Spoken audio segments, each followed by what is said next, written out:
उदाहरणार्थ लाडकी बहीण योजना जी आहे, 1,500 रुपये प्रत्येक आपल्या भगिनीला, एका घरामध्ये जास्तीत जास्त 2 भगिनी यांना आपण द्यायचं आहे.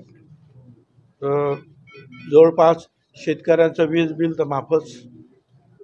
त्याच्यामध्ये ज्यांना ज्यांना सौर ऊर्जा हवी आहे, जेवढे शेतकरी मागतील तेवढ्या सगळ्यांना आपण सौर ऊर्जा देणार आहोत आणि त्यालाही काही खर्च तुम्हाला नाही.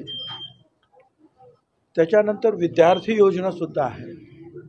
त्या विद्यार्थी योजनेमध्ये आपण 10,000 रुपये प्रत्येक विद्यार्थ्याला स्टायपेंड देणार आहे, जे कला कुसरीचं काम जे काही वेगवेगळे ज्या फॅकल्टीज शिकतील त्याच्यासाठी. त्याच्यानंतर शेतकऱ्यांना सुद्धा आपण जे आहे, जसे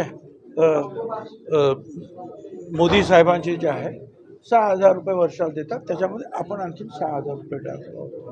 तर या अशा अनेक योजना ज्या आहेत, ज्या अतिशय धाडसाच्या आहेत आणि शेवटच्या माणसाबरोबर पोहोचणाऱ्या आहेत, त्यांच्या हातात पैसे मिळणार आहेत, या योजना आपण मंजूर केलेल्या आहेत.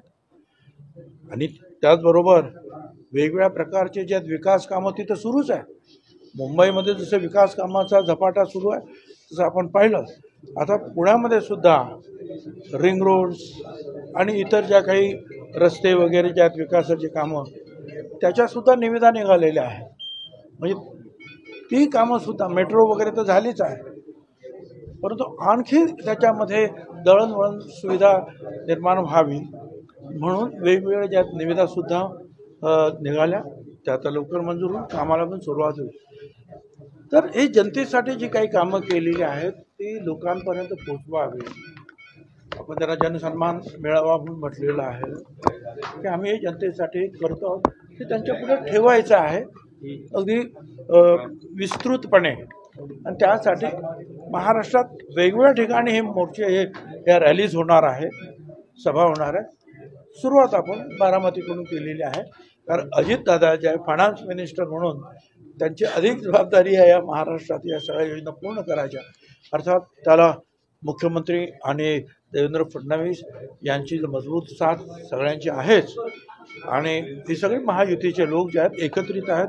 हे सुद्धा काल परवाच्या ज्या आहेत विधान परिषदेसाठी ज्या निवडणुका झाल्या त्याच्यामध्ये एकत्रितपणे सगळे जे लढले आम्ही तिन्ही पक्ष, आणि त्याच्यामध्ये जे सांगत होते की आमची मतं फुटणार आहेत, राष्ट्रवादीची मतं फुटतील. आता आपण पाहिलं कोणाची मतं फुटलेली आहेत आणि राष्ट्रवादीला जेवढी मतं त्यांची होती त्यापेक्षा अधिक मतं जे आहेत मिळालेली आपण पाहिलेली आहेत. त्यामुळे आता हे काम जे आहे एकत्रितपणे पुढे न्यायचं यासाठी हा सगळा कार्यक्रम आखलेला आहे.